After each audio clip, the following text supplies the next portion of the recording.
السلام عليكم ورحمة الله وبركاته، حبايبي الحلوين، عاملين ايه؟ يا رب تكونوا بخير. قبل اي حاجة نذكر الله، والصلاة والسلام على رسول الله صلى الله عليه وسلم. وحشتوني من امبارح، وحشتوني بجد جدا. يا رب يبارك فيكم ويصلح لكم الحال جميعا، وفضلا وليس امرا قبل اي حاجة الاشتراك في القناة وتفعيل الجرس واللايكات بتاعتكم الحلوة وكلامكم الجميل اللي ما تحرمش منه ابدا يا رب. احنا كنا عملنا الفراولة، نضفنا الفراولة وجهزناها للمربى، وهي دي. هو تقريبا يعني انا ما ببقاش اكيل السكر، بس هو الكيلو الفراولة بيحتاج نص كيلو سكر. وبعد كده بقى ايه، يعني انا بعملها بقى مش بالميزان، بحط احتياجاتي وخلاص. لكن هو علشان عايزة تعملي بالميزان يبقى كيلو الفراولة له نص كيلو سكر، وهكذا برضو الجزر، كل كيلو جزر يبقى له نص كيلو سكر. دي المربى. خلاص ان شاء الله هنعبيها هي مع بعضنا دلوقتي. وكمان ما شاء الله السبانخ اللي خزناها مع بعضنا هيت ما شاء الله خضرة وزي الفل اهي اهي اهيت. ودي برضو العلبة التانية هيت هيت. وديت الفراولة اهي، شوفوا كل واحدة لوحدها اهي، يعني اقدر اطلعها كل واحدة لوحدها اهيت، ماسكاها عشان اعرف اقطعها براحتي اهيت من قلب الكيس اهي، كل واحدة لوحدها، عشان ايه اقدر لو هقطعها لفواكه ولا حاجة، او مثلا بعمل اللهم صل على حضرة النبي، لو بعمل جيلي بحط فيه فراولة، بحط فيه الموز والحاجات دي، يبقى اعرف ايه اتصرف فيها واقدر اقطعها.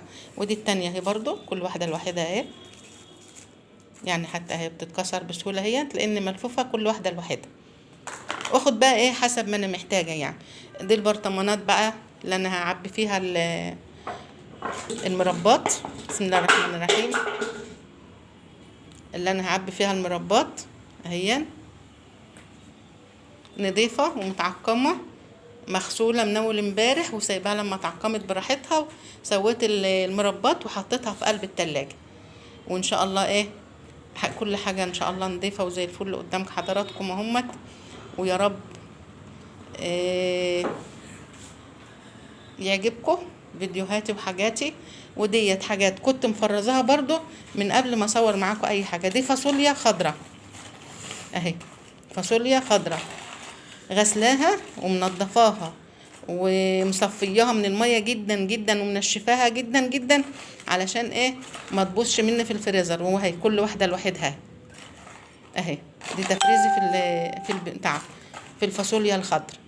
وده فلفل مقطعه برضو غسلاه ومنشفه. اهم حاجه انك انت قبل ما تعملي اي حاجه تغسليها وتصفيها من ميه جدا وتنشفيها، تعيش معاكي في الفريزر سنه وزياده كمان.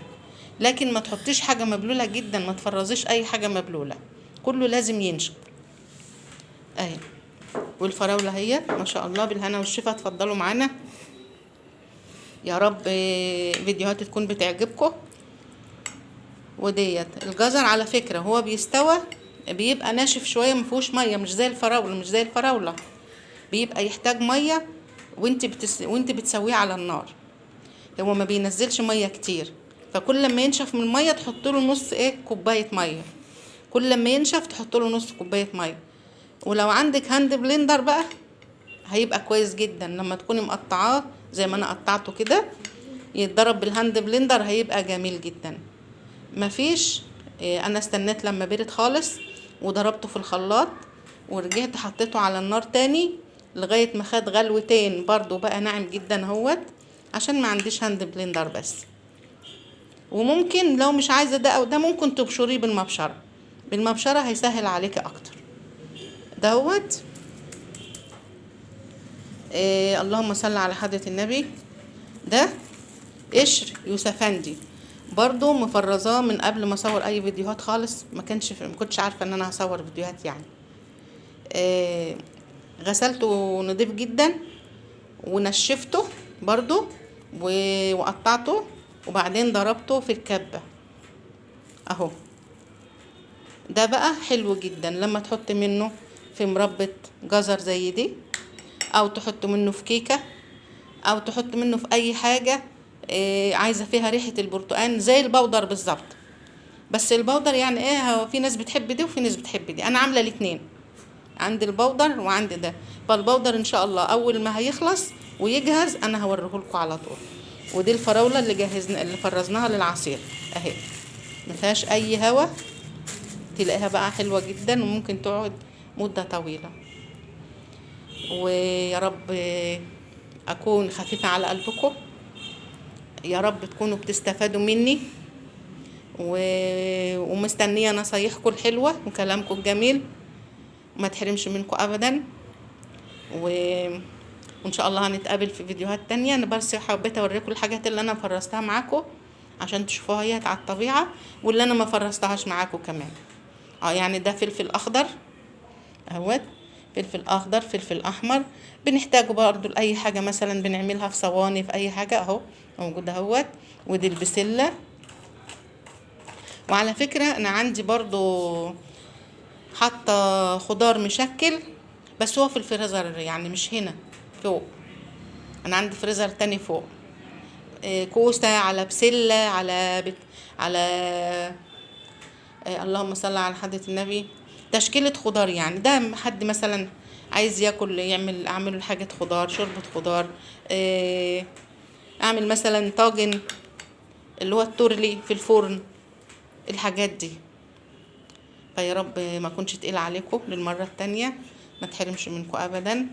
وفضلا وليس امرا الاشتراك في القناة، تفعيل الجرس، الاعجابات الجميلة بتاعتكم.